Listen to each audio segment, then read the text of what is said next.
സ്നേഹപൂർവ്വം ക്ഷമ സീരിയലിൻ്റെ ലേറ്റസ്റ്റ് എപ്പിസോഡിൻ്റെ റിവ്യൂയിലേക്ക് എല്ലാവർക്കും സ്വാഗതം.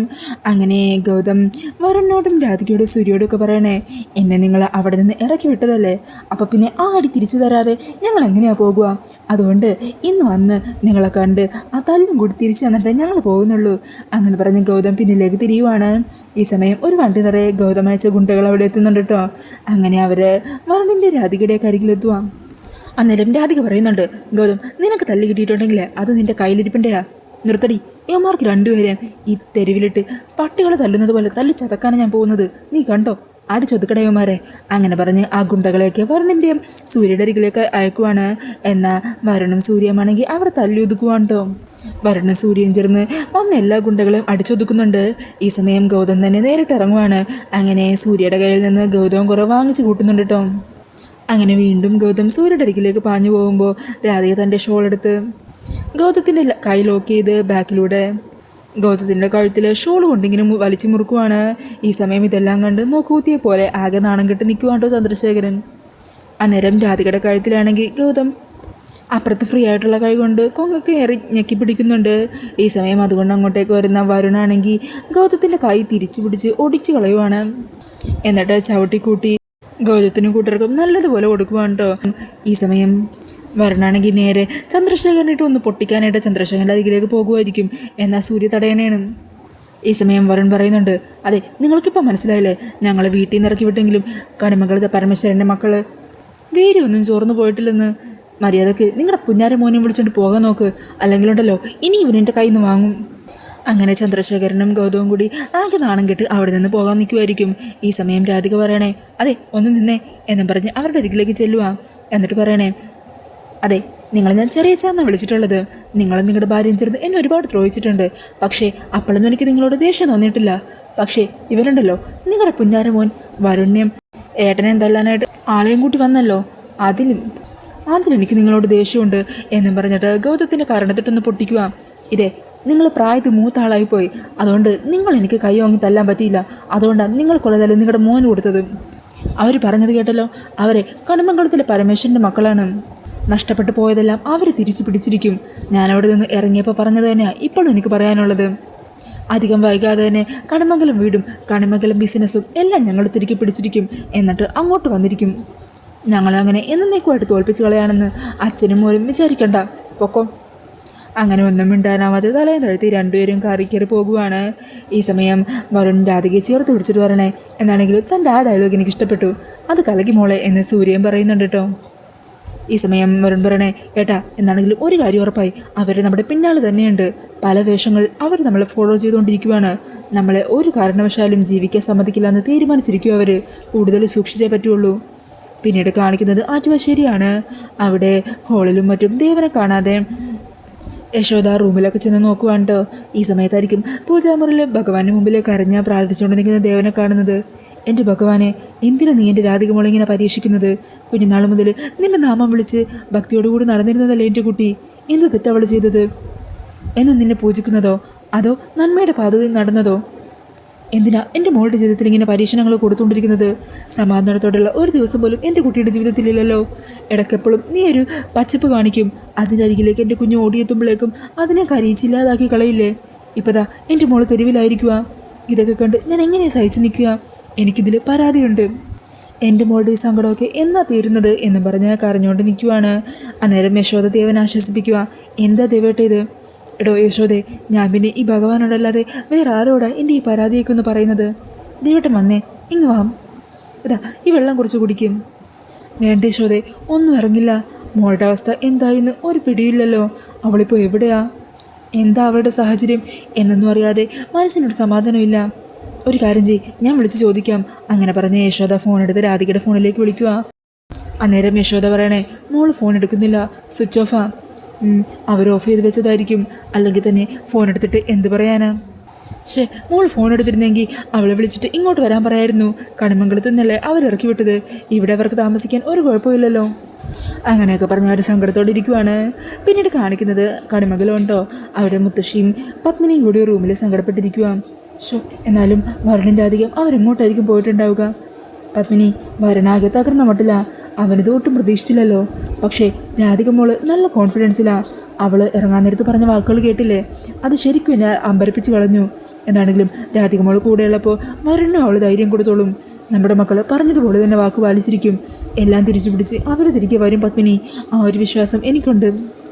ഈ സമയത്തായിരിക്കോട്ടെ ഉർവശിയും കൽപ്പനയും കൂടി അങ്ങോട്ടേക്ക് വരുന്നത്. അല്ല, നിങ്ങളെന്താ ഇവിടെ വന്നിരിക്കുവാണോ? എന്തോ ചേട്ടത്തി, എന്താ വല്ലാതെ ഇങ്ങനെ വിഷമിച്ചിരിക്കുന്നത്? ഇങ്ങനെ സങ്കടമുള്ള കാര്യങ്ങൾ ഓർത്തുകൊണ്ടിരിക്കല്ലേ? വേറെ എന്തൊക്കെ ഓർക്കാനുണ്ട്? ഏട്ടത്തി ഇങ്ങ് വന്നേ, ഒരു കാര്യമുണ്ട്. എന്താ? അന്നേരം കൽപ്പന പറയണേ, അത് പിന്നെ ഇവിടുത്തെ ലോക്കറിൻ്റെ മറ്റും താക്കോലൊക്കെ എവിടെയാണ് വെച്ചിരിക്കുന്നത്? ഞങ്ങളിവിടെ എല്ലായിടത്തും നോക്കി. അന്നേരം മുത്തശ്ശി ചോദിക്കുന്നുണ്ട്, അതിപ്പോൾ എന്തിനാണ് നിങ്ങൾക്ക്? അത് പത്മിനിയല്ലേ സൂക്ഷിച്ചിരുന്നത്? അതെ, ഇത്ര നാൾ ഏട്ടത്തിയാണ് സൂക്ഷിച്ചിരുന്നത്. അത് കഴിഞ്ഞ് രാധികയും കൈമാറി. പക്ഷേ ഇപ്പോൾ ഇനി അങ്ങനെയല്ലല്ലോ. ഇനി കണക്കനുസരിച്ച് എൻ്റെ കയ്യിലല്ലേ വരേണ്ടത്. അന്നേരം മുത്തശ്ശി ചോദിക്കുക, എന്ത് കണക്ക്? അത് കൊള്ളാം, അത് മുത്തശ്ശിക്കറിയില്ലേ? ജപ്തിയിൽ നിന്ന് ഈ വീട് തിരികെ പിടിച്ചത് ചെറിയച്ഛനാണല്ലോ. അപ്പോൾ ചെറിയച്ഛൻ തന്നെയായിരിക്കുമല്ലോ ഇനി ഈ വീടിൻ്റെ അധികാരം. അങ്ങനെയുള്ളപ്പോൾ ഈ വീട്ടിലെ കാര്യങ്ങൾ നോക്കി നടത്തേണ്ടത് ചെറിയമ്മയല്ലേ. അപ്പോൾ പിന്നെ ഇതിലെന്താ മുത്തശ്ശി ഇത്ര സംശയമുള്ളത്? അതെ, കൽപ്പന പറഞ്ഞത് കേട്ടല്ലോ. അതുകൊണ്ട് എനിക്ക് എത്രയും പെട്ടെന്ന് ആ താക്കോലുകൾ കിട്ടിയേ പറ്റുള്ളൂ. എന്നെ എൻ്റെ ഭർത്താവ് ഒരു അധികാരം ഏൽപ്പിച്ചു, അതെനിക്ക് കൃത്യമായിട്ട് ചെയ്യണ്ടേ. അന്നേരം പത്മിനി പറയണേ, ഇനി അതിൻ്റെ പേരിലൂടെ തർക്കവും വേണ്ട. താക്കോല് ഞാൻ എടുത്തു തരാം. എന്നാ പിന്നെ വേഗം വാ, താക്കോൽ എടുക്കുക. അതിനുശേഷമേ നേരെ അടുക്കളയിലേക്ക് ചെല്ലണം. ഭക്ഷണം ഉണ്ടാക്കണ്ടേ? എന്തിന്? പത്മിനി ഇപ്പോൾ അടുക്കളയിലേക്ക് വരുന്നില്ല. അത് കൊള്ളാം. അപ്പോൾ പിന്നെ ഒന്നും വെച്ചുണ്ടാക്കി കഴിക്കണ്ടേ? പിന്നെ ഇതൊക്കെ ആര് ചെയ്യുമെന്നാ? ഉണ്ടായിരുന്ന ഒരു വേലക്കാരിയാണെങ്കിൽ ഇവിടെ നിന്ന് പോവുകയും ചെയ്തു. ഏട്ടന് ഭക്ഷണം ഉണ്ടാക്കി കൊടുക്കണ്ടേ? ഏട്ടന് ഏട്ടത്തി ഉണ്ടാക്കുന്നതല്ലേ ഇഷ്ടം. ഈ സമയം കൽപ്പന പറയണേ, ഞങ്ങൾക്കും അമ്മ ഉണ്ടാക്കുന്ന ഭക്ഷണം ഭയങ്കര ഇഷ്ടമാണ്. അതോടെ സമയം കളയാതെ ഏട്ടത്തി ഒന്ന് വന്നേ എന്ന് പറഞ്ഞ് ഉർവശി വിളിക്കുക. ശരി, ഞാൻ വന്നോളാം. ഉർവശി ചെല്ല്, വേഗം വന്നം. അങ്ങനെ പറഞ്ഞ് അവർ രണ്ടുപേരും കൂടി അവിടെ നിന്നും പോകുവാണ് കേട്ടോ.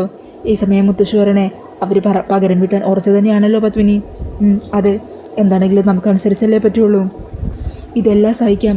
മരണം രാധികയുടെ മനസ്സിലോർത്ത് കഴിഞ്ഞാൽ എന്ത് സഹിക്കാനുള്ള മനസ്സുണ്ടാകും? നമ്മുടെ കുട്ടികൾ എല്ലാ പ്രതിസന്ധികളെയും മറികടന്ന് തരണം ചെയ്തു വരണ്ടേ? അതിനുവേണ്ടി ഞാൻ എടുക്കുന്ന വ്രതമായിട്ട് കരുതിക്കോളാം. പിന്നെ എല്ലാവർക്കും ഭക്ഷണം ഉണ്ടാക്കി കൊടുക്കുന്നത് എനിക്ക് സന്തോഷമുള്ള കാര്യമല്ലേ. എന്നാൽ പിന്നെ ഞാൻ അങ്ങോട്ട് ചെല്ലട്ടെ അമ്മേ. അങ്ങനെ പറഞ്ഞ പത്മിനി അവിടെ നിന്നും പോകുവാണ്.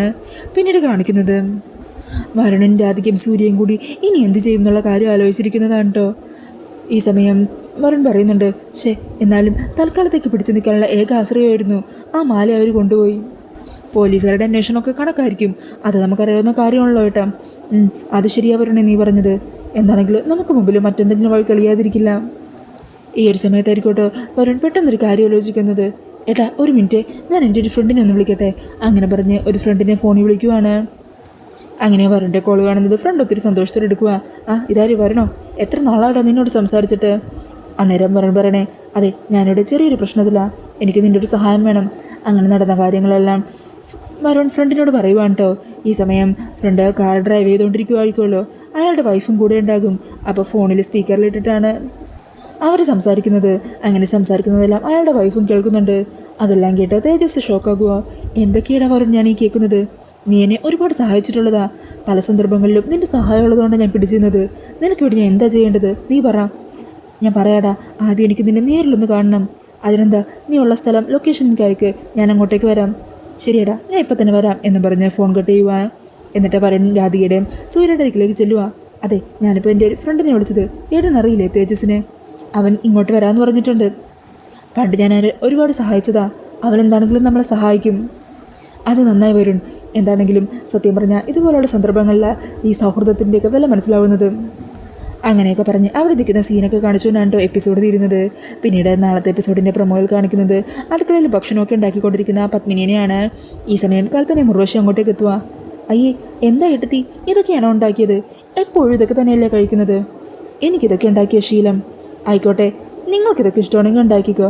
പക്ഷേ ഇതല്ലാതെ മറ്റു ചില സാധനങ്ങളും കൂടി ഉണ്ടാക്കണം. എന്തൊക്കെയാണെന്ന് ഞങ്ങൾ പറഞ്ഞു തരാം. അങ്ങനെ അവരുടെ സംസാരമൊക്കെ തീരെ ഇഷ്ടപ്പെടാത്ത പോലെ നിൽക്കുവാണ്ടോ പത്മിനി. പിന്നീട് കാണിക്കുന്നത് വരുണിൻ രാധികയും ചേർന്ന് തേജസിനെ ഒരു റെസ്റ്റോറൻറ്റ് വെച്ച് മീറ്റ് ചെയ്യുകയാണ്. അങ്ങനെ വരുണിൻ രാധികയ്ക്കും വേണ്ടി തേജസിൻ്റെ വൈഫിൻ്റെ അച്ഛൻ്റെ പേരിലുള്ളൊരു ഫ്ലാറ്റ് ഉണ്ട്, അത് തൽക്കാലം താമസിക്കാനായിട്ട് അറേഞ്ച് ചെയ്ത് കൊടുക്കാമെന്ന് തേജസ് പറഞ്ഞതാണ് കേട്ടോ. പക്ഷേ എന്നാൽ ഇതറിഞ്ഞ തേജസിൻ്റെ വൈഫ് വന്ദന തേജസിന് ഇക്കാര്യത്തിൽ നിന്ന് വിലക്കുന്നുണ്ട്. അങ്ങനെ വൈഫിൻ്റെ വാക്ക് കേട്ട് തേജസ് വരുണിൻ്റെ രാധികയും കാണാൻ വരുന്നുണ്ട്. അത് പിന്നെ വരുൺ, ഒരു പ്രശ്നമുണ്ട്. വന്ദനയുടെ അച്ഛൻ്റെ പേരിലാണ് ആ ഫ്ലാറ്റ് ഉള്ളത്. അങ്കിൾ ആർക്കോ അത് വാടകയ്ക്ക് കൊടുക്കാമെന്ന് പറഞ്ഞു വെച്ചിരിക്കുമായിരുന്നു. സത്യം പറഞ്ഞാൽ വന്ദനയോട് ഈ കാര്യം പറഞ്ഞപ്പോഴാണ് ഞാനും അത് ഓർത്തത്. അങ്ങനെ തേജസിൻ്റെ ആ വാക്കുകൾ കേൾക്കുന്നതും വരുണിനും രാധികയ്ക്കും കാര്യം മനസ്സിലാകുവാണ്. രാധിക ചോദിക്കണേ, വന്ദനയ്ക്ക് ഇത് ഇഷ്ടമാവില്ലല്ലേ? അന്നേരം എന്ത് പറയണമെന്നറിയാതെ സങ്കടത്തോടുകൂടി ഇരിക്കുന്നുണ്ടോ തേജസ്.